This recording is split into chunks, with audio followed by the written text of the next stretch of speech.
Hello everyone. C language के syllabus के according हम लोग अपने 11 टॉपिक्स कंप्लीट कर चुके हैं। अब हम लोग अपना 12th टॉपिक देखेंगे, दैट इज फंक्शंस। ओके, तो ये 12th टॉपिक है भाई अकॉर्डिंग टू सिलेबस। अगर आपने मेरा सिलेबस का वीडियो नहीं देखा है तो एक बार सिलेबस का वीडियो देख लो। सी लैंग्वेज के सिलेबस में मैंने आपको बहुत अच्छे से बताया था क्या सीक्वेंस में फॉलो करूंगा टॉपिक्स की। तो उस सीक्वेंस के अकॉर्डिंग हम लोग 11 टॉपिक्स कंप्लीट कर चुके हैं। अब हम लोग अपना 12th टॉपिक देखेंगे, that is functions। okay, तो functions क्या होते हैं भाई? function is part of a program designed to do a specific task। बहुत सिंपल सी बात है, मैं इसको ऐसे समझाता हूँ जैसे एक बहुत बड़ा प्रोग्राम है, तो इस प्रोग्राम का एक छोटा सा टुकड़ा है। इस टुकड़े का काम क्या है? एक पर्टिकुलर टास्क परफॉर्म करना। जैसे फॉर एग्जांपल printf फंक्शन आप यूज करते हो, उसका काम क्या है? स्क्रीन पे कोई मैसेज शो करना। ऐसे scanf फंक्शन आप यूज करते हो प्रोग्राम के अंदर, उसका काम क्या है? कीबोर्ड से कोई वैल्यू इनपुट करवाना, एंड सो ऑन। तो समझ पा रहे हो? तो प्रोग्राम बहुत बड़ा है, उसके छोटे छोटे हमने टुकड़े बना रखे हैं और हर एक टुकड़े का एक एक छोटा छोटा सा काम है। और वो जो एक टुकड़ा है उसको हम लोग फंक्शन कह रहे हैं। आप इस तरह से विजुलाइज कर सकते हो। आप डेफिनेशन पढ़ो, अब आपको समझ में आएगा। Part of a program designed to do a specific task. एक छोटा सा टुकड़ा है ये प्रोग्राम का, और उसका काम क्या है? उसको हमने क्यों डिजाइन किया है? एक स्पेसिफिक टास्क परफॉर्म करने के लिए हमने उसको डिजाइन किया है। जैसे प्रिंटफ का काम है स्क्रीन पे प्रिंट कराना मैसेज, स्कैनफ के काम है कीबोर्ड से वैल्यू इनपुट करवाना, and so on. I think आप समझ गए होंगे फंक्शन एग्जैक्टली क्या है। दो टाइप के फंक्शंस होते हैं भाई, एक होता है प्री डिफाइंड और एक होता है यूजर डिफाइंड। प्री डिफाइंड मतलब जो पहले से बने हुए हैं। इसके एग्जांपल अगर आपको चाहिए तो आपको शायद पता होगा, प्रिंटफ फंक्शन है, स्कैनफ फंक्शन है ना, गेट एस फंक्शन मैंने आपको पढ़ाया था, पुट एस फंक्शन पढ़ाया था मैंने आपको, स्ट्रिंग में बहुत फंक्शंस पढ़ा चुका हूं मैं आपको। गेट कैर पढ़ाया है ना, गेट सी एच ई पढ़ाया। ओके, बहुत सारे फंक्शंस हमने देखे हैं। तो जो भी देखे मतलब हमने अभी किसी फंक्शन को प्रॉपर्ली डिफाइन तो किया ही नहीं है ना। मैंने अभी आपको फंक्शंस पढ़ाए कहाँ हैं, तो मैं आपको डिफाइन तो आज करके दिखाऊंगा। तो अभी तक जो हम फंक्शंस यूज करते आ रहे थे वो सारे प्री डिफाइंड थे। और फंक्शन की पहचान कैसे होती है अभी? सर्कुलर ब्रैकेट से। सर्कुलर ब्रैकेट जब भी हम लगा देते हैं तो फंक्शन बन जाता है। ठीक है। हाँ, बस एक इसका एक्सेप्शन है भाई, साइज ऑफ। साइज ऑफ में हम ब्रैकेट लगाते हैं, बट साइज ऑफ ऑपरेटर है भाई, फंक्शन नहीं है। साइज ऑफ में हम लोग लिखते थे ना, size of x and so. तो ये एक ऑपरेटर की तरह काम करता है, it is not a function. But generally जो भी फंक्शन होगा उसमें हम सर्कुलर ब्रैकेट्स लगाएंगे, उससे हमारे को पता लगता है कि दिस इज अ फंक्शन। ठीक है। अच्छा जी, यूजर डिफाइंड में अब आपको लगेगा कि सर आपने मेन फंक्शन के बारे में नहीं बोला, और आपको लगा कि मेन प्री डिफाइंड है, बट नहीं। मेन याद रखना भाई यूजर डिफाइंड फंक्शन है। मेन यूजर डिफाइंड क्यों है? क्योंकि मेन की डेफिनेशन हम अपने हिसाब से हर बार खुद दे रहे हैं। जैसे फॉर एग्जांपल ये देखो, जैसे आप लिखते हो ना हमेशा वॉइड मेन, आपने लिखा, और ये लिखने के बाद यहाँ पे आप इसके अंदर कुछ कुछ लाइंस लिखते हो ना, तो यही होती है जी फंक्शन डेफिनेशन। तो हम मेन की डेफिनेशन तो हम खुद डिजाइन कर रहे हैं ना, इसलिए याद रखना मेन एक यूजर डिफाइंड फंक्शन है, प्री डिफाइंड फंक्शन नहीं होता। बट इसका नाम स्पेसिफिक हमने मेन रखा हुआ होता है क्योंकि ये एंट्री पॉइंट होता है प्रोग्राम का। Entry point in the sense यहीं से हमारी प्रोग्राम एग्जीक्यूशन स्टार्ट होती है। मतलब मेन से पहले अगर आपने 10-12 फंक्शन भी बना लिए मुझे कोई फर्क नहीं पड़ता। आपने 10-12 फंक्शन डिफाइन कर लिए कोई फर्क नहीं पड़ेगा, एग्जीक्यूशन तो मेन से स्टार्ट होगी। बात समझ पा रहे हो? जैसे फॉर एग्जांपल मैं ऐसे बोलूं, एफ नाम का फंक्शन बनाया आपने, उसको डिफाइन कर लिया है ना, F1 नाम का फंक्शन बनाया, उसको डिफाइन कर लिया, और उसके बाद जाकर के मेन फंक्शन बनाया। तो आपको क्या लगता है कंपाइलर पहले मतलब इनको ये मतलब ये अपना एग्जीक्यूट नहीं हो पाएंगे। स्टार्ट एग्जीक्यूशन तो हमेशा मेन से ही स्टार्ट होगी, प्लीज ध्यान रखना। तो main is the entry point of the program execution. मतलब प्रोग्राम हमेशा मेन से स्टार्ट होगा एग्जीक्यूट होना। तो जो भी आपने मेन में आपने मतलब यू कैन से, अगर आप चाहते हो इसका प्रूफ तो एफ नाम के फंक्शन में प्रिंट एफ एबीसी लिख देना, F1 में प्रिंट एफ डी एफ लिख देना, और मेन में प्रिंट एफ GHI लिख देना। तो सबसे पहले no doubt printf ABC आपने लिखा हुआ, बट ये चलेगा ही नहीं। F1 वाला या DF भी नहीं चलेगा, यही चलेगा GHI। समझ पा रहे हो? ये मैं लिख के दिखा देता हूँ अगर आपको डाउट लग रहा है तो। ये देखो, आप F1 नाम के फंक्शन के अंदर प्रिंट एफ एबीसी लिखना। ठीक है जी, F1 नाम के फंक्शन के अंदर लिखना प्रिंट एफ DEF। ठीक है जी, और मेन नाम के फंक्शन के अंदर लिखना जी प्रिंट एफ GHI। तो स्क्रीन पे GHI पहले प्रिंट होगा भाई, ये दोनों प्रिंट नहीं होगा। नो डाउट पहले लिखा है आपने इनको, बट ये प्रिंट नहीं होंगे। तो डायरेक्टली आपको प्रूफ मिल गया कि मेन से ही हमारी प्रोग्राम एग्जीक्यूशन स्टार्ट होती है। ठीक है, आई थिंक क्लियर हो गया होगा सब लोगों को। ठीक है जी, तो और ये वॉइड वगैरह क्यों देते हैं वो मैं अभी आपको क्लियर करूंगा। ठीक है जी, तो ये है जी मेन हमारा यूजर डिफाइंड फंक्शन है, ध्यान रखना है आपको। ऐसे ही अगर आप 2 नंबर को ऐड करना चाहते हो तो ऐड नाम का फंक्शन बना लेना, है ना। 2 नंबर को सब्ट्रैक्ट करना चाहते हो तो सब्ट्रैक्शन नाम का फंक्शन बना लेना, डॉट डॉट डॉट डॉट। तो ये सभी यूजर डिफाइंड है, अपने हिसाब से जो हम अपनी सहूलियत के हिसाब से जो बनाएंगे वो सारे यूजर डिफाइंड होंगे। प्रीडिफाइंड जो पहले से बने हुए हैं, जो कि लाइब्रेरी के अंदर है, हम उनको कॉल करते रहते हैं bye including respective header file. जैसे printf scanf के लिए हेडर फाइल std.h है, getas puts इनके लिए string.h है and so on. I think याद आ रहा होगा आप लोगों को, ज्यादा मेरे ख्याल से बोलने की जरूरत नहीं है। छोटा कर देता हूँ, आप नोट डाउन कर लो, बेसिक आइडिया आपको लग चुका है कि फंक्शंस एग्जैक्टली क्या हैं। ठीक है, ये एक स्क्रीन पे थोड़ा बहुत आ गया है, बाकी ये जो मैंने कुछ लिखा था ये आप नोट डाउन कर लो। ये इसके बारे में टेंशन मत लेना, अगर समझ नहीं आता तो मैं अभी सारा एक्सप्लेन करूंगा, बिल्कुल प्रेशर मत लेना माइंड पे। ठीक है जी, चलो आई थिंक नोट डाउन कर लिया होगा सब लोगों ने। ठीक है, आगे बढ़ते हैं। हाँ जी, तो अब सीधा मैं क्वेश्चन पे आता हूँ और आपको दिखाता हूँ फंक्शन कैसे काम करते हैं, मतलब कैसे हम डिफाइन करते हैं एंड सो ऑन। तो राइट ए प्रोग्राम, देखो हमने लिखा है write a program to add two numbers with the help of functions. Functions की हेल्प से हम दो नंबर को ऐड करना चाहते हैं। फंक्शंस क्या, एक ही फंक्शन से काम हो जाएगा हमारा, है ना? मतलब मल्टीपल फंक्शंस की ऑफ कोर्स जरूरत नहीं पड़ेगी, एक ही फंक्शन हम बनाएंगे ऐड, उससे काम बन जाएगा। तो अब क्या कह रहे हैं हम, write a program to add two numbers with the help of function. ठीक है, एक फंक्शन की हेल्प से हम दो नंबर को ऐड करने का प्रोग्राम बनाना चाहते हैं। कैसे बनाएंगे वो मैं अब आपको दिखाता हूँ। बहुत ध्यान से, बहुत आराम से चलूंगा, और बहुत इंपॉर्टेंट टॉपिक है अभी। बहुत बच्चों को इसमें कंफ्यूजन रहता है, मेरे को कमेंट्स करके बहुत बच्चों ने बताया भी था कि सर हमारे को आज तक सी लैंग्वेज में फंक्शन ढंग से समझ नहीं आए। तो आज आपको सारे समझ में आ जाएंगे, टेंशन मत लेना। ठीक है, बस आराम आराम से देखते जाना मैं क्या कर रहा हूँ, और प्लीज सुनने पे ध्यान लगाना। देखो मैंने आपके लिए नेक्स्ट स्लाइड्स में देखो कितने अच्छे से एक एक पॉइंट अलग अलग पेन से लिख रखा है। प्रोटोटाइपिंग क्या है ना, फंक्शन कॉलिंग का पूरा प्रोसेस मैंने समझा रखा है। तो ये सब आपके लिए मैं पढ़ूंगा, टेंशन मत लेना बिल्कुल भी। अभी सिर्फ सुनने पे ध्यान लगाना। ठीक है, एक बार अगर आपने ढंग से सुन लिया तो आपको सारा समझ में आ जाएगा। फिर ये जो मैंने पॉइंट्स लिखे हैं सब सेल्फ एक्सप्लेनेटरी लगेंगे आपको। ठीक है, ये जो आगे स्लाइड्स में पॉइंट्स लिखे हैं मैंने, सब आपको बहुत आराम से समझ में आ जाएगा। ठीक है जी, चलो स्टार्ट करते हैं। और ये सिर्फ आपके यू कैन से इजीनेस के लिए मैंने सारे पॉइंट्स लिखे, नहीं तो लिखने की जरूरत नहीं थी, मैं सिर्फ बोल के भाग जाता, सब काम हो जाता। बट वही बात है, मेरे को थोड़ा सा अच्छा नहीं लगा, मुझे लगा कि इंपॉर्टेंट टॉपिक है, आपको एक एक पॉइंट बिल्कुल क्रिस्टल क्लियर होना चाहिए, इसलिए फिर मैंने आगे पॉइंट्स लिखे हुए हैं आप लोगों के लिए। चलो भाई अब ध्यान से सुनना, देखो अब हम क्या करेंगे। देखो दो नंबर्स को ऐड करने का प्रोग्राम बनाना है। तो पहले सब कुछ छोड़ो, आप वॉइड मेन से स्टार्ट करोगे, है ना, हैश इंक्लूड वो सब मैंने लिख रहा हूँ, प्लीज टाइम वेस्ट होगा और कुछ नहीं। ठीक है, तो वो सब मैं नहीं कर रहा हूँ। ठीक है जी, तो वॉइड मेन से हमने अपना प्रोग्राम स्टार्ट किया। अच्छा जी, फिर आप क्या करते थे, वेरिएबल डिफाइन करोगे, इंटीजर एक्स वाई और जेड। ठीक है जी, प्रिंट एफ में आप मैसेज दोगे, एंटर टू नंबर्स। अच्छा जी, स्कैन एफ करवा लोगे, दो नंबर को इनपुट करवा लोगे। तो एक्स और वाई सपोज कर लो आपने इनपुट करवा लिया, ampersand x ampersand y. Please आप अपने आप लिख लेना, मैं ज्यादा टाइम पास नहीं करता यहाँ पे। इनपुट हो गए। अच्छा, उसके बाद फिर अब आप क्या लिखा करते थे, लाइन सीधी, z is equal to x plus y, और फिर हम प्रिंट करवा लिया करते थे। बट यही मेन लॉजिक है ना दो नंबर्स को ऐड करने का, तो यही लॉजिक मैं फंक्शन की हेल्प से इंप्लीमेंट करूंगा। ठीक है, तो ये लाइन मेरे को यहाँ नहीं लिखनी चाहिए थी, तो इसलिए मैं इस लाइन को यहाँ से हटा रहा हूँ। ठीक है जी, यही मेन लॉजिक है, उसको हमने यहाँ नहीं लिखना, तो हम फंक्शन के अंदर लिखेंगे। तो हम क्या लिखेंगे भाई, z is equal to x plus y की बजाय हम लिखेंगे ऐड नाम का एक फंक्शन बनाऊंगा, ऐड एक्स कॉमा वाई, इस तरह से मैं लिखूंगा। ठीक है, और उसके बाद फिर मैं क्या करूंगा जी, प्रिंट एफ करवा लूंगा, print F percentage D comma Z, Z की वैल्यू में प्रिंट करवा लूंगा, और यहाँ पे अपना प्रोग्राम कंप्लीट हो गया, वॉइड में हमारा कंप्लीट हो गया। अच्छा जी, अब ये ऐड क्या है भाई, तो मैं लिखूंगा int add int a comma int B.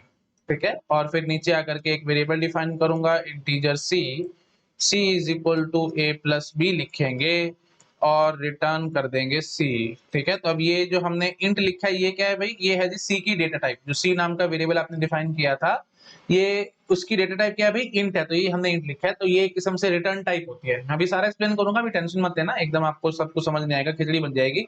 Step by step आराम आराम से समझने की कोशिश करो, देखो एक्जैक्टली हो क्या रहा है। ठीक है, तो देखो मैं एक बार इसको छोटा करता हूँ, एक बार पहले मैं आपको दिखाता हूँ सब कुछ जो मैंने लिखा है।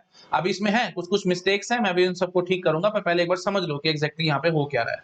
ठीक है जी, तो सबसे पहले एक मैं अलग कलर यूज करता हूँ, ये जो आपने लिखा है ना z is equal to add x comma y, तो इसको हम लोग बोलते हैं जी फंक्शन कॉलिंग। मैं कमेंट के फॉर्मेट में लिख देता हूँ, this is known as function calling. ठीक है, तो फंक्शन कॉलिंग क्या है भाई, ये line z is equal to add x comma y. ठीक है जी, अच्छा तो ये मतलब फंक्शन कॉलिंग मतलब लाइन तो नहीं है एग्जैक्टली, फंक्शन कॉलिंग ये है एड एक्स कोमा वाई, जो आपने ये लिखा है। ठीक है, this is your function calling. इतना पार्ट समझ में आ गया। अच्छा जी, अब ये जो आपने x और y यहाँ पे पास किया है ना, जो x और y आपने जो लिखे हैं, इनको हम लोग बोलते हैं जी एक्चुअल आर्गुमेंट्स। मैं भी सिर्फ टर्मिनोलॉजी समझा रहा हूँ, फिर सारा कुछ क्लियर करूंगा एग्जैक्टली क्या हो रहा है। ठीक है, तो इनको हम लोग क्या बोलते हैं जी, actual arguments. These are known as actual arguments. अच्छा जी, और ये जो आपने डिफाइन करा है इंट ए और इंट बी, इनको हम लोग बोलते हैं जी formal arguments. These are known as formal arguments. ठीक है जी। तो अब आपको ध्यान रखना है, जैसे ही फंक्शन कॉल होता है ना, कंट्रोल ट्रांसफर हो जाता है उसकी डेफिनेशन पे। तो ये जो आपने डिफाइन ये लिखा है ना, ये चीज, ये जो है, दिस इज फंक्शन डेफिनेशन। ठीक है, दिस इज फंक्शन डेफिनेशन। तो whenever function is called, control is transferred to function definition।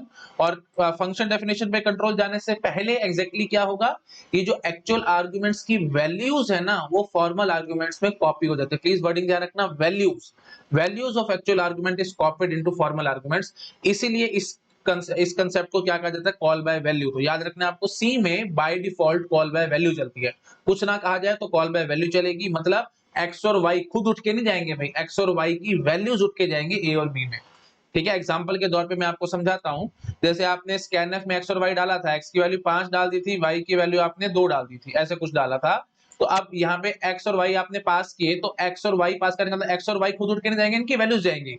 तो ये यहाँ पे एक किस्म से समझ लो 5 और यहाँ पे समझ लो 2 है। ये जो आपने लिखा ना इंट ए और इंट बी, तो इंट ए में एक्स की वैल्यू आ जाएगी मतलब 5 आ जाएगा, और बी में वाई की वैल्यू आ जाएगी मतलब 2 आ जाएगा। तो घुमा फिरा करके डायरेक्टली इनडायरेक्टली देखो मैं ऐसे कह सकता हूं, आपने क्या किया है, ये ऐसे लिखा है आपने, integer a is equal to x, और ये लिखा है जी आपने integer b is equal to y. समझ गए हो, ये डायरेक्टली इनडायरेक्टली मीनिंग है। तो x की वैल्यू इसमें गई है और y की वैल्यू इसमें गई है। तो x की वैल्यू किसमें गई है, a में, y की वैल्यू किसमें गई है, b में। तो डायरेक्टली इनडायरेक्टली ये है कोड। रफली सिर्फ समझा रहा हूं, विजुअलाइज करा रहा हूं और कुछ नहीं। समझ में आ गया क्या हो रहा है। तो इनकी पहले वैल्यू कॉपी होती है और उसके बाद कंट्रोल ट्रांसफर हो जाता है हमारी फंक्शन डेफिनेशन पे। अच्छा, और जब जैसे कंट्रोल ट्रांसफर होता है तो ये जितने भी वेरिएबल्स आपने मेन में यूज किए थे ना, एक्स वाई और जेड, ये सब डेड हो जाएंगे, और यहाँ पे जो आप वेरिएबल यूज कर रहे हो ये सारे अलाइव हो जाएंगे, मतलब ए बी और सी एंड सो ऑन। समझ पा रहे हो। इसी तो जब वही बात है, जब कंट्रोल यहाँ आएगा, जैसे आपने फंक्शन को कॉल किया, कंट्रोल यहाँ पे आएगा, इंट सी वेरिएबल डिफाइन होगा, तो ऑब्वियसली बात है सी हमारा अलाइव हो जाएगा। तो डायरेक्टली मैं ये कहना चाहता हूँ, एक्स वाई और जेड, ये जो 3 वेरिएबल आपने मेन में डिफाइन किए थे, ये तीनों के तीनों डेड। इनको हम थोड़ा अच्छे से बोलते हैं लोकल वेरिएबल भी कहते हैं। तो ये लोकल वेरिएबल है मेन के, ये डेड हो जाएंगे, और जो ऐड फंक्शन के लोकल वेरिएबल होंगे ये अलाइव हो जाएंगे। ठीक है जी। तो ये ए बी और सी ये तीनों हमारे यू कैन से अलाइव, मतलब ये चलेंगे। थोड़ा थोड़ा समझ में आ रहा है। और ये सी कब चलेगा, जब ऑब्वियसली कंट्रोल यहाँ पे आएगा। ए और बी तो हमने साथ साथ डिफाइन किए थे, जैसे हमने फंक्शन कॉल किया, कंट्रोल हमारा फंक्शन डेफिनेशन पे आया, फंक्शन डेफिनेशन पे कंट्रोल आते ए और बी हमारे शुरू हो गए वेरिएबल, क्योंकि उनका मतलब यू कैन से वो डिफाइन हो चुके हैं, और उसके बाद अपने सी वेरिएबल डिफाइन किया है, तो वो भी हमारा अलाइव होगा और वो चलता रहेगा प्रोग्राम, मतलब इस फंक्शन के अंदर।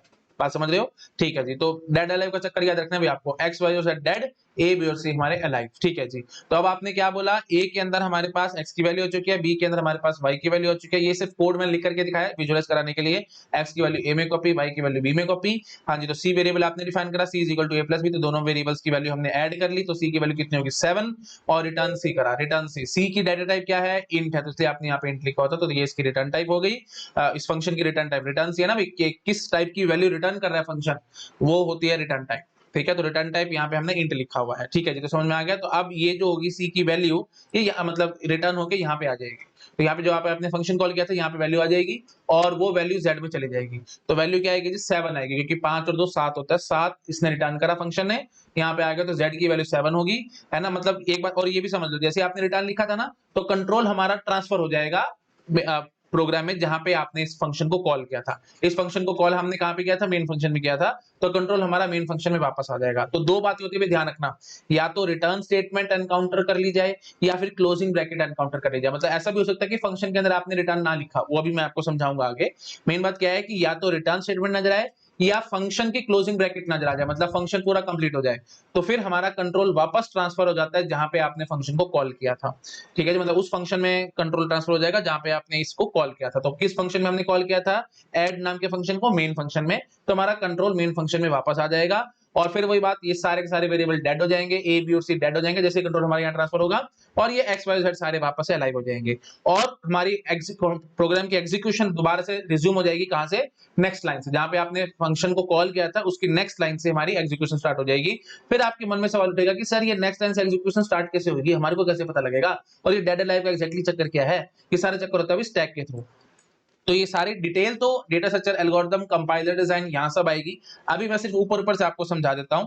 देखो होता क्या है, जैसे ही आप फंक्शन को कॉल करते हो ना, तो ये जो you can say next line का जो एड्रेस है प्रिंटफ, ये जो भी नेक्स्ट लाइन का एड्रेस था, ये स्टैक के अंदर पुश हो जाता है। ठीक है, नेक्स्ट लाइन का जो एड्रेस है ये स्टैक के अंदर पुश हो जाता है। एक्चुअली में एक्टिवेशन रिकॉर्ड बनता है हर एक फंक्शन का एंड सॉन। तो सारी बातें data structures, algorithms, compiler design, इन सब में मेरे को करनी है। कंपाइलर डिजाइन में रन टाइम एनवायरनमेंट का टॉपिक आएगा, वहां सारा डिस्कस करूंगा, नहीं तो फिर यहाँ सारा बता दूंगा तो खिचड़ी बन जाएगी, फिर वहां सारा दोबारा बोलना पड़ेगा, एंड सॉन वो लिंकिंग नहीं बैठेगी। तो बेटर है मैं वहीं सारा कुछ बताऊं। अभी सिर्फ रफली आपको समझा देता हूं। जैसे ही आप फंक्शन को कॉल करते हो, नेक्स्ट लाइन का एड्रेस स्टैक के अंदर पुश हो जाता है और ये सारे के सारे वेरिएबल डेड हो जाते हैं। डेड होने का मतलब इन सब वेरिएबल्स की वैल्यू उठा करके मैं स्टैक के अंदर डाल देता हूं। ठीक है, तो इन सब वैल्यूज को उठा करके मैंने एक्स वाई और जेड की वैल्यूज उठा करके मैंने स्टैक के अंदर डाल दिया। आप रफली ऐसे समझ सकते हो।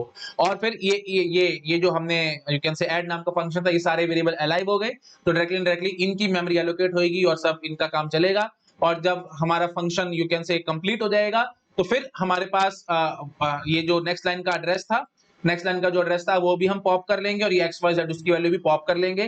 तो डायरेक्टली ये एक्स वाई जेड वेरिएबल वापस से अलाइव हो जाएंगे और नेक्स्ट लाइन का एड्रेस हमारे पास ऑलरेडी था, तो हम नेक्स्ट लाइन से अपनी प्रोग्राम एग्जीक्यूशन स्टार्ट कर सकते हैं। रफ आइडिया मिल गया।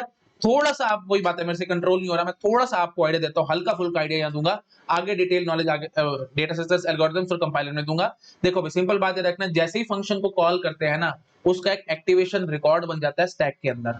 तो मेन नाम का जो फंक्शन है, आप सबसे पहले एंट्री पॉइंट था, तो मेन नाम का फंक्शन कॉल हुआ, तो उसका एक एक्टिवेशन रिकॉर्ड बनेगा स्टैक के अंदर। मैं थोड़ा सा आपको समझा देता हूँ। एक्टिवेशन रिकॉर्ड में बहुत कुछ होता है, वो सारी चीजें मैं आपको कंपाइलर डिजाइन में पढ़ाऊंगा। अभी रफली मैं आपको समझाता जाता हूँ, क्योंकि मेरे से थोड़ा सा कंट्रोल नहीं हो रहा। मुझे लग रहा है कि ऐसे आपको आधी अधूरी नॉलेज देने का कोई फायदा नहीं, थोड़ा थोड़ा मैं आपको ऊपर ऊपर से समझा देता हूँ। मेन का एक्टिवेशन रिकॉर्ड बनेगा। मेन का एक्टिवेशन रिकॉर्ड बनने के बाद ये देखो, आपने वेरिएबल डिफाइन करे एक्स वाई जेड, ये लोकल वेरिएबल थे, तो इसी एक्टिवेशन रिकॉर्ड के अंदर एक्स वाई और जेड इनकी मेमोरी एलोकेट होगी। तो समझ पा रहे हो, ये रन टाइम स्टैक होता है भाई। इस स्टैक के अंदर इनकी 2-2 बाइट मेमोरी एलोकेट होगी, एक्स की 2 बाइट, वाई की 2 बाइट, जेड की 2 बाइट। तो ये सब मेमोरी मेन की एक्टिवेशन रिकॉर्ड के अंदर एलोकेट हो रही है, एक्स वाई जेड की वैल्यूज। ठीक है जी। उसके बाद अब आपने क्या करा, जैसे आपने फंक्शन कॉल करा z is equal to add x comma y. अच्छा, ये प्रिंटफ स्कैनफ करवाया होगा, वो सब ऑब्वियस सी बात है, वैल्यूज मेमोरी आपके पास एलोकेट हो चुकी है, तो इस मेमोरी में वैल्यूज डालते चले जाना, जो भी एक्स और वाई की वैल्यू होंगी वो डल जाएंगी। ठीक है जी। अच्छा, उसके बाद फिर जैसे आपने फंक्शन कॉल किया, ये ऐड फंक्शन कॉल हुआ ना, मैंने क्या बोला था, जैसे ही आप फंक्शन को कॉल करते हो एक एक्टिवेशन रिकॉर्ड बन जाता है। तो अब देखो भाई, ये मेन के एक्टिवेशन रिकॉर्ड के ऊपर ऐड नाम के फंक्शन का एक्टिवेशन रिकॉर्ड बन जाएगा। ठीक है, अब ये इसके ऊपर आ गया ना, तो अब वही बात है, स्टैक की प्रॉपर्टी आपको पता है, लास्ट इन फर्स्ट आउट, तो जो सबसे ऊपर है उसी को, टॉप को ही आप एक्सेस कर सकते हो, उसके नीचे एक्सेस नहीं कर सकते। तो इनका एक्सेस बंद है किस्म से, आप इन्हीं को एक्सेस करोगे आप। हाँ जी, तो ऐड नाम का फंक्शन कॉल हुआ और यहाँ पे आपने वेरिएबल डिफाइन करे थे ए और बी, तो ठीक है जी, इनकी मेमोरी एलोकेट हो जाएगी, ए की मेमोरी एलोकेट हो जाएगी, बी की मेमोरी एलोकेट हो जाएगी। और उनके अंदर वैल्यूज कैसे आएंगी भाई, वो मैंने अभी आपको समझाया था। एक्स की वैल्यू मतलब values of actual arguments are copied into formal arguments. तो एक्चुअल आर्गुमेंट की वैल्यू, एक्स की वैल्यू ए में जाएगी, वाई की वैल्यू बी में जाएगी, तो जो भी वैल्यूज होंगी वो सब आ जाएंगी इसके अंदर। और आपने एक सी वेरिएबल डिफाइन करा, तो हाँ जी ठीक है जी, ये लो जी, एक सी वेरिएबल भी और डिफाइन हो गया। तो अब यही मैं कहने की कोशिश कर रहा था, ये सारे के सारे अब मेरे अलाइव हैं, दीज आर अलाइव, ये चल रहे हैं, और ये सारे के सारे भाई डेड हैं। ये डेड क्यों है, क्योंकि इनको आप एक्सेस ही नहीं कर सकते। स्टैक में तो जो सबसे ऊपर एक्टिवेशन रिकॉर्ड होगा आप उसी को एक्सेस करोगे ना भाई, जो सबसे ऊपर एलिमेंट होता है स्टैक के अंदर, आप उसी को एक्सेस करते हो, बाकी को तो एक्सेस कर नहीं सकते। सिंपल एग्जांपल से समझाता हूं, स्टैक इज जस्ट लाइक, ये देखो, जैसे अगर मैं आपको थोड़ा सा डिटेल में, वही बात है, डेटा स्ट्रक्चर जोड़ में करना है, बट मेरे मन में आ रही है बातें तो मैं कर लेता हूं। स्टैक का कंसेप्ट पता है कैसे आया था, जैसे पहले ना प्लेट्स रखी होती थी, जैसे होटल होते थे, होटल में प्लेट्स एक के ऊपर एक रखी होती थी, तो वेटर वगैरह आते थे और वो प्लेट निकालते थे बीच में से, क्योंकि इतनी समझ नहीं होती थी लोगों में, ऊपर से नहीं उठाते, कोई बीच में से उठा लेते थे एंड्स ऑन, तो प्लेटें गिरती थी। तो ये बहुत बड़ी प्रॉब्लम थी। तो इस प्रॉब्लम का सॉल्यूशन स्टैक के थ्रू निकाला गया। उन्होंने एक चैम्बर बनाया और उसके अंदर एक ऐसे स्प्रिंग लगा हुआ होता था। स्प्रिंग में ढंग से बना के कोशिश करता हूं बनाने की, ये देखो ऐसे स्प्रिंग लगा होता था, और इसके ऊपर एक प्लेट्स हम रखते जाते थे। तो जैसे प्लेट्स रखते जाएंगे, स्प्रिंग नीचे दबता जाएगा और एक के ऊपर एक प्लेट्स आते चले जाएंगी। अच्छा जी, तो अब एक्सेस करना है तो क्या करोगे भाई, ऊपर से यहाँ से प्लेट उठाओगे, अंदर तो आपका हाथ ही नहीं जाएगा, समझ पा रहे हो, ये तो पूरा ऐसे चैम्बर है ना भाई, अंदर तो आप हाथ नहीं लेके जा सकते, तो ऊपर से प्लेट उठाओगे, टूटने का कोई मतलब ही नहीं। अच्छा, जब ये प्लेट हटा दोगे तो स्प्रिंग थोड़ा सा और ऊपर हो जाएगा, फिर नेक्स्ट प्लेट ऊपर आ जाएगी, आप उसको उठा लोगे एंड सॉन। तो जो भी प्लेट आपने सबसे आखिरी में रखी थी, आप उसी को सबसे पहले पिक करोगे। यही होता है लास्ट इन फर्स्ट आउट। और क्योंकि आप बीच में से किसी प्लेट को एक्सेस नहीं कर सकते, आपका हाथ अंदर थोड़ी जाएगा, तो वही कंसेप्ट यहाँ पे है। तो यहाँ पे भी वही चीज मैं कहना चाह रहा हूँ, रेस्ट्रिक्शन लगा दी हमने कि नीचे वाले को एक्सेस नहीं कर सकते, आप ऊपर को एक्सेस कर सकते हो। तो ये मतलब हुआ यहाँ पे, ये सब डेड हो गए और ये सब अलाइव हो गए। अच्छा जी। अब क्या हुआ, जैसे ही आपने क्लोजिंग ब्रैकेट देखी या रिटर्न करा के कोई वैल्यू फंक्शन ने कुछ वैल्यू रिटर्न करी या क्लोजिंग ब्रैकेट देखी फंक्शन की, मतलब यू कैन से डेफिनेशन उसकी ओवर हो गई, तो उसके बाद क्या होगा भाई, हमारा कंट्रोल यू कैन से वापस हमारा मेन फंक्शन में आ जाएगा। तो कंट्रोल वापस आने का मतलब क्या हुआ, मतलब जैसे ही आपने फंक्शन से रिटर्न करवाया, यू कैन से फंक्शन की एग्जीक्यूशन कंप्लीट हुई, तो उसका एक्टिवेशन रिकॉर्ड पॉप हो जाता है स्टैक में से, और जैसे ही इसका एक्टिवेशन रिकॉर्ड पॉप होएगा तो फिर सबसे ऊपर अब कौन बैठा है, मेन बैठा है। तो लो जी, अब मैं मेन को एक्सेस करना शुरू कर दूंगा, ये खत्म हो गया तो मेन मेन को आपने एक्सेस करना शुरू करा, तो मतलब एक्स वाई जेड वापस से फिर से अलाइव, फिर आप एक्स वाई जेड को एक्सेस कर सकते हो एंड सो ऑन। तो ये समझ में आया आपको अब डेड अलाइव का एग्जैक्टली क्या चक्कर था, थोड़ा थोड़ा क्लियर हुआ। ठीक है जी, तो ये बस मेन कंसेप्ट था हमारे पास। तो कुछ नहीं है भाई, सारा खेल ही कंट्रोल ट्रांसफर का है।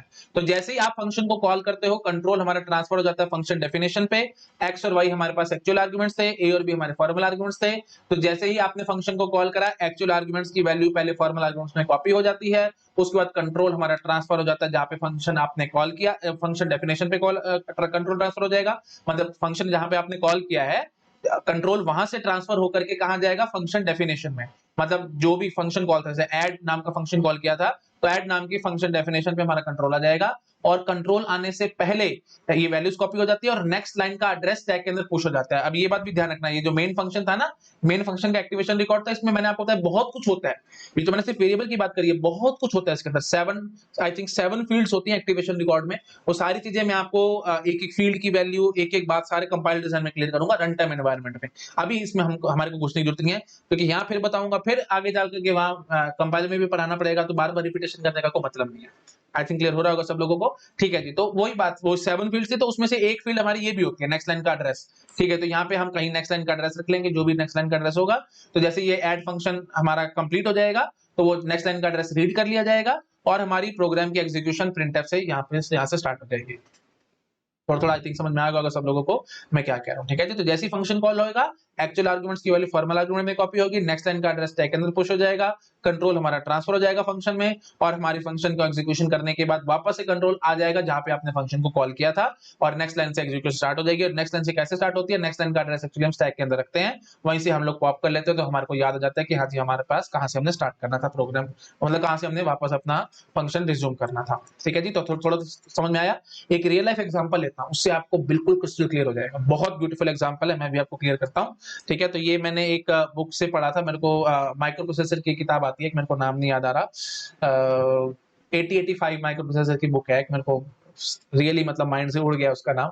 ठीक है, तो उस किताब में से मैंने एग्जांपल पढ़ा था, मैं आपको समझाता हूँ। बहुत ब्यूटीफुल एग्जांपल है, एकदम एकदम क्रिस्टल क्लियर हो जाएगा आपको कि फंक्शन एग्जैक्टली क्या होता है। ध्यान से सुनना, देखो भाई, सपोज करो आप अपने घर में बैठे हो। ठीक है, आप अपने घर में फर्स्ट फ्लोर पे बैठे हो। ठीक है जी, तो ये आपका घर है, तो यहाँ पे आप फर्स्ट फ्लोर पे बैठे हो। ठीक है, और आप अपनी एक बुक रीड कर रहे हो।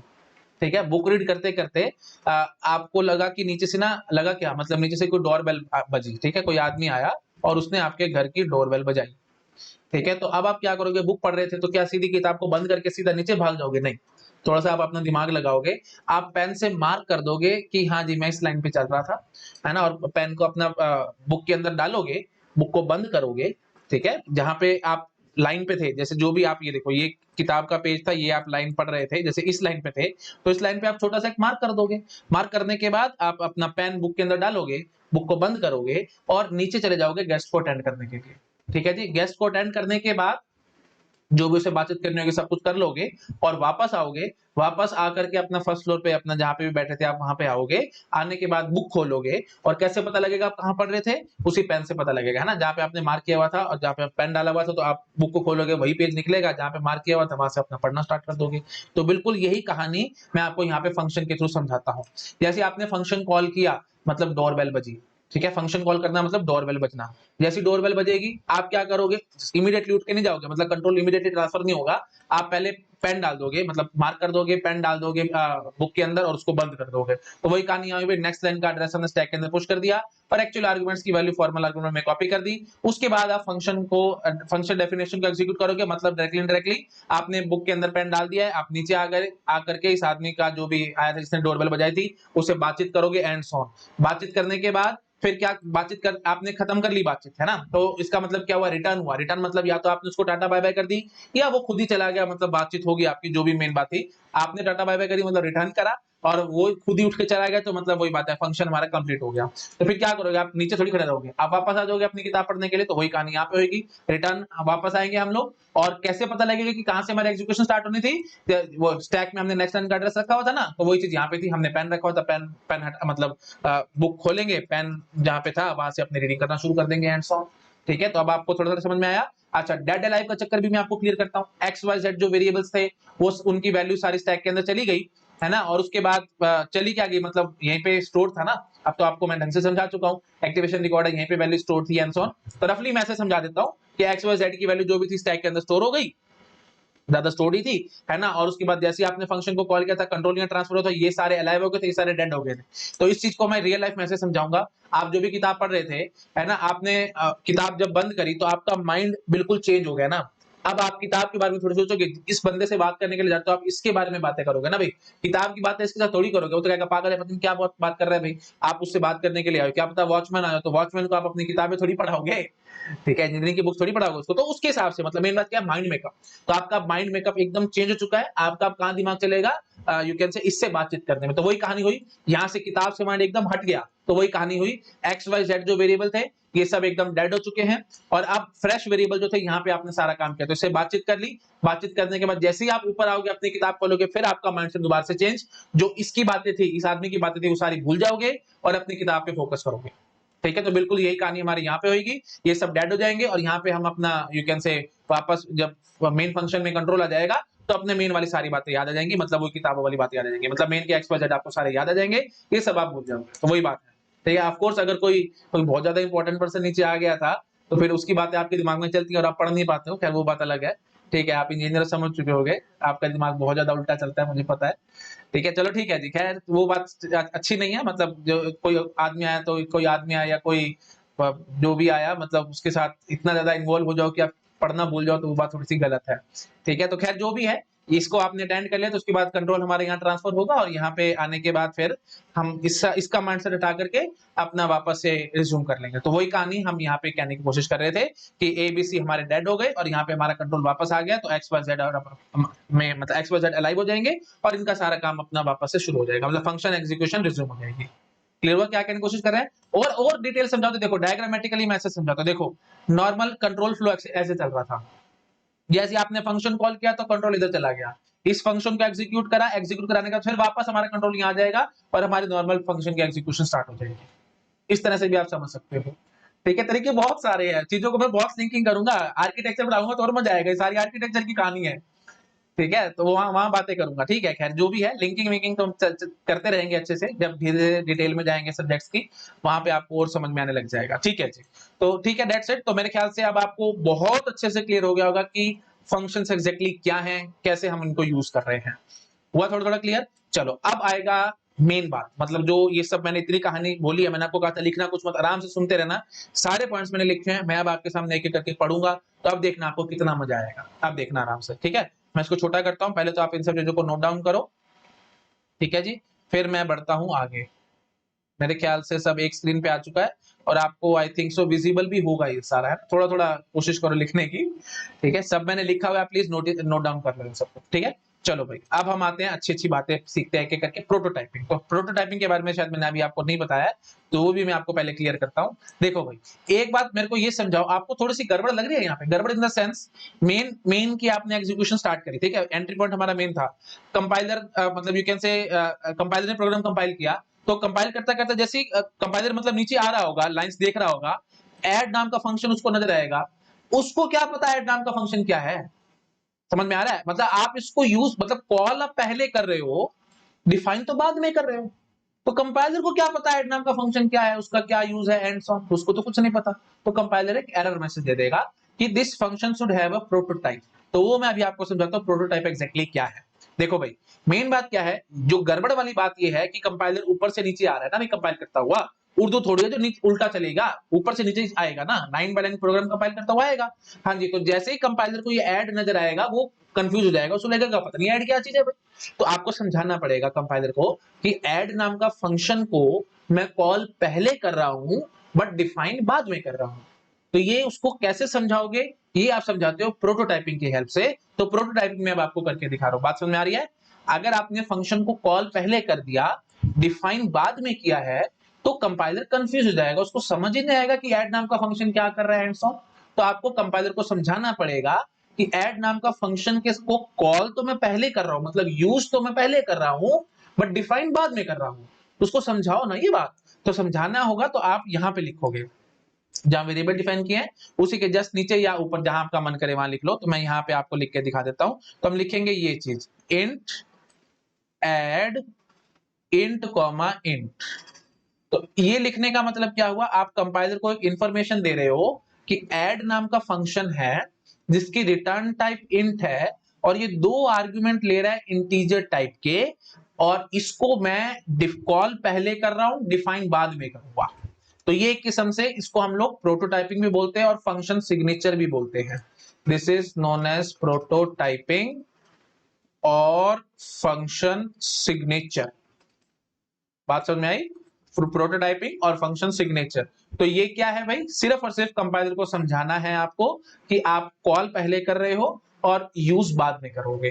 तो क्या है ये ऐड नाम का फंक्शन, अब आपको समझ में आ गया। ऐड नाम का फंक्शन है जिसकी रिटर्न टाइप इंटीजर है और दो इंटीजर आर्गुमेंट लेके बैठा है। नथिंग क्लियर हो रहा होगा सब लोगों को मैं क्या कहने की कोशिश कर रहा हूं? ठीक है जी, क्लियर हो गया एकदम सब लोगों को? ठीक है जी, तो this is all about your prototyping. ठीक है, अच्छा जी, तो अब देखो मैं अब आपको समझाता हूं। देखो हमने लिखा हुआ है prototyping, this is also called as signature of function और फंक्शन डिक्लेरेशन। इसको डिक्लेरेशन भी कहते हैं, सिग्नेचर भी कहते हैं फंक्शन का। ठीक है जी, तो it is done to give information to compiler that we are using the function before defining it. Define करने से पहले हम लोग यूज कर रहे हैं। हाँ जी, तो देखो हमने लिखा हुआ है इंट, ये जो लिखा है this is the return type, add is the function name, int और int these are the two data types of two arguments used in the function। जो दो arguments आप यूज करो फंक्शन के अंदर, उनकी डेटा टाइप क्या है वो हमने यहाँ पे डिफाइन कर रखी है, मतलब बता रखी है कंपाइलर को। क्लियर हो गया सब लोगों को? This is prototyping. अच्छा, एक सिंपल सी बात ये समझो, प्रोटोटाइपिंग हम लोग क्यों कर रहे थे, यूज पहले कर रहे हैं, डिफाइन बाद में कर रहे हैं। अगर बाय चांस आपने इस फंक्शन को उठा करके मेन के ऊपर डिफाइन कर दिया होता तो आपको प्रोटोटाइपिंग की जरूरत नहीं थी। तो डायरेक्टली इनडायरेक्टली प्रोटोटाइपिंग की जरूरत कब पड़ती है, जब आप उल्टा काम कर रहे हो। उल्टा इन द सेंस कॉल पहले कर रहे हो, या यू कैन से यूज पहले कर रहे हो, डिफाइन बाद में कर रहे हो, तब प्रोटोटाइपिंग की जरूरत है। अदरवाइज प्रोटोटाइपिंग की जरूरत हमारे को नहीं पड़ती। क्लियर होगा सब लोगों को? तो मतलब अगर आपने ये पूरा का पूरा ऐड नाम का फंक्शन उठा करके मेन के ऊपर लिख दिया, हमारा काम वही खत्म है, हमारे को टेंशन लेने की जरूरत नहीं है, प्रोटोटाइपिंग हमारे को नहीं करनी पड़ेगी, क्योंकि कंपाइलर ऊपर से कंपाइल करता हुआ आएगा, उसको समझ में आ जाएगा कि ठीक है जी ऐड नाम का फंक्शन है एंड सो ऑन। उसको सिर्फ एक इन्फॉर्मेशन तो देनी थी, तो वो इन्फॉर्मेशन उसको पहले पता लग जाएगी। ठीक है, तो ठीक है जी, अब देखो मैंने नीचे लाइन लिखी हुई है कि नोट करके हमने लिखा है कि if we define the function before calling it then we do not need prototyping. तो हमारे को प्रोटोटाइपिंग की जरूरत है ही नहीं। क्लियर हो गया एकदम सब लोगों को? ठीक है जी, चलिए तो मैं छोटा कर देता हूँ, आप नोट डाउन कर लो आराम से इसको फटाफट। ठीक है, आई थिंक कर लिया होगा नोट डाउन, बढ़ रहा हूँ मैं आगे। ठीक है जी, अब देखो भाई फंक्शन कॉलिंग देखो मैंने कितना ढंग से समझाया है, आराम आराम से देखो। अब मैं लाइनें पढ़ूंगा ना, आपको बहुत मजा आएगा सुनने में। देखो, इट इज कॉल्ड एज, ठीक है, थोड़ा सा अच्छे से बड़ा कर लेते हैं ताकि दिखता रहे। बाद में मैं आपको शो कर दूंगा एक ही मतलब यू कैन से एक ही स्क्रीन पे ले आऊंगा। पहले पढ़ना है तो फिर ढंग से हम पढ़ते हैं। देखो फंक्शन कॉलिंग, देखो हमने लिखा it is also known as function invoking. Function invoking भी कहते हैं फंक्शन कॉलिंग को। ठीक है, and whenever function is called control is transfer to its definition. जैसे फंक्शन कॉल करते हो कंट्रोल ट्रांसफर हो जाता है उसकी डेफिनेशन पे। आगे लिखा हुआ देखो, but before transferring the control, ठीक है, but before transferring the control values of actual arguments are copy to formal arguments. Actual arguments की कॉपी, एक्चुअल आर्गुमेंट्स की वैल्यूज फॉर्मल आर्गुमेंट में कॉपी हो जाती हैं। तो डायरेक्टली इनडायरेक्टली इसका मतलब देखो मैंने आगे लिखा हुआ है कि hence number of actual arguments should be equal to formal arguments. ये बात बहुत इंपॉर्टेंट है, ध्यान रखना।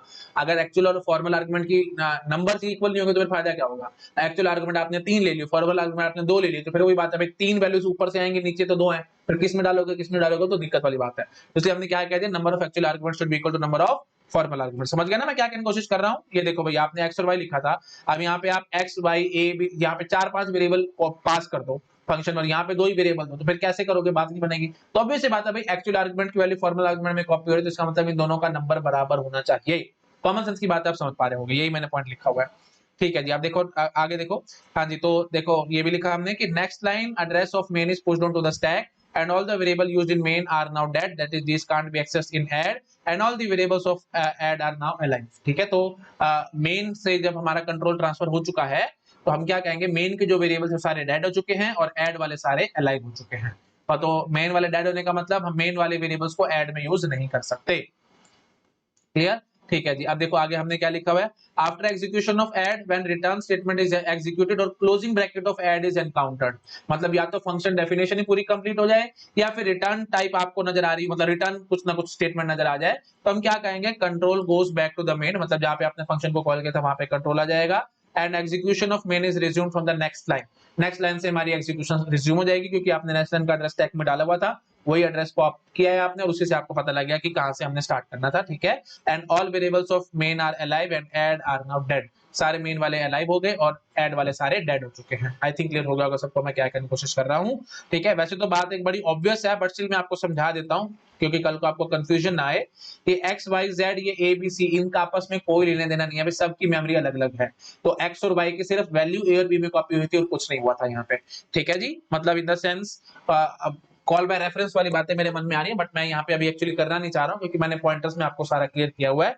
बट एक एक बेसिक सा कंसेप्ट मैं आपको क्लियर कर देता हूँ। सी लैंग्वेज में ना कॉल बाय वैल्यू चलती है, कॉल बाय रेफरेंस नहीं होती बाय डिफॉल्ट, तो कॉल बाय वैल्यू इसमें है, रेफरेंस नहीं है, बाय डिफॉल्ट रेफरेंस नहीं है, तो आप रेफरेंस अपने आप से कर सकते हो, कॉल बाय रेफरेंस बना सकते हो सी लैंग्वेज में। वो कैसे बनाओगे, यहाँ पे एड्रेसेस पास करना, एक्स और वाई के एड्रेसेस पास करना, क्योंकि आप एक्स और वाई के एड्रेसेस पास करोगे तो यहाँ पे ए और बी को ऐसे पॉइंटर लेना पड़ेगा, और फिर सारा पॉइंटर्स के थ्रू हम काम किया करते थे एंड सो ऑन। सारा याद आ रहा होगा, नहीं याद आ रहा तो मेरी पॉइंटर्स की प्लेलिस्ट उठा के देखो, वहां पे आपको सारा क्लियर हो जाएगा। एक बात मैं और क्लियर करता चलता हूँ जाते जाते, अगर call by reference C language support करती, मतलब in the sense by default C language में कॉल बाय रेफरेंस चलता होता, तो फिर आप यहाँ पे एक्स वाई ए बी यही सभी लिखते और इनडायरेक्टली यहाँ पे एक्स और वाई का एड्रेस ट्रांसफर हो जाता। बात समझ रहे हो, सिंपल बात, दोबारा बोलता हूँ, आप कंफ्यूज मत होना। मैं ये कहना चाह रहा हूँ कॉल बाय वैल्यू चलता है ना सी में, तो इसका मतलब क्या होता है, भाई एक्स नहीं जाएगा एक्स की वैल्यू उठ के जाएगी, वाई नहीं जाएगा वाई की वैल्यू उठ के जाएगी बी में, एंड सो ऑन। ये है जी call by value by default C language में चलने का मतलब। अगर बाय डिफॉल्ट सी लैंग्वेज में कॉल बाय रेफरेंस चलता होता तो एक्स ना जाता, एक्स का एड्रेस जाता ए में, और वाई ना जाता, वाई का एड्रेस जाता बी में। बात समझ पा रहे हो, ठीक है। तो कॉल बाय वैल्यू है सी में, इसलिए हमने एक्स नहीं भेजा, एक्स की वैल्यू भेजी, और वाई नहीं भेजा, वाई की वैल्यू भेजी बी में। This is call by value, और बाय डिफॉल्ट सी में यही चलता है। Call by reference by default C में नहीं चलता, और किसी लैंग्वेजेस में चलता होगा और सी में नहीं चलता। तो जिस भी लैंग्वेज में by default call by reference चलता होगा, इसका मतलब क्या होगा, एक्स और वाई जब आप लिखते तो बाय डिफॉल्ट अपने आप से ही एक्स का एड्रेस कॉपी हो जाता है ए में, और वाई का एड्रेस कॉपी हो जाता है बी में, और ये बाय डिफॉल्ट पॉइंटर्स बन जाते हैं, एंड सो सारा कुछ बाय डिफॉल्ट हो जाता है। बट सी में ऐसा नहीं होता, कॉल बाय वैल्यू चलता है, तो कॉल बाय रेफरेंस हम एक्सप्लिसिटली करते हैं। तो इन द सेंस हम यहाँ पे एड्रेस ऑफ एक्स लिखेंगे, ये याद है कि नहीं, पॉइंटर्स का टॉपिक देख लेना भाई, एड्रेस ऑफ एक्स यहाँ लिखोगे, एड्रेस ऑफ वाई यहाँ लिखोगे, यहाँ पे ए को पॉइंटर डिफाइन करोगे, बी को पॉइंटर डिफाइन करोगे, एंड सो वो सारा काम आपको करना पड़ता था, एक्सप्लिसिटली खुद करना पड़ रहा है ना भाई, क्योंकि इसमें कॉल बाय वैल्यू होती है। अगर कॉल बाय रेफरेंस होती तो ये सब आपको खुद ना करना पड़ता, सारा काम अपने आप हो जाता। तो बाय डिफॉल्ट एक्स और वाई, जब भी आप एक्स और वाई भेजते तो यहाँ पे उनका बाय डिफॉल्ट एड्रेसेस जाते, वैल्यूज ना जाती। ये होता call by reference by default चलने का मतलब। तो प्लीज ध्यान रखना भी, बाय डिफॉल्ट सी लैंग्वेज में कॉल बाय वैल्यू चलती है, call by reference by default नहीं चलती। तो कॉल बाय रेफरेंस के लिए हमारे को सारा काम खुद से करना पड़ता है, मतलब एड्रेस पास करो एंड सो ऑन, ठीक है। तो आई थिंक क्लियर होगा अगर सब लोगों को मैं यहाँ पे क्या करने की कोशिश कर रहा हूँ। तो बहुत ज्यादा ध्यान रखना इन सब बातों का, बेसिक बेसिक पॉइंट्स है, कोई क्लियर नहीं करता है इनको, बट मैं आपको साथ साथ क्लियर करता चला जा रहा हूँ। और वैसे डेटा स्ट्रक्चर्स एल्गोरिथम्स में जब हम लोग आएंगे, पर्टिकुलर डेटा स्ट्रक्चर्स में मैं आपके साथ ये सारी कहानी करूंगा, थोड़ा थोड़ा और डिटेल में आपको समझाऊंगा ये सब क्या था, ठीक है जी।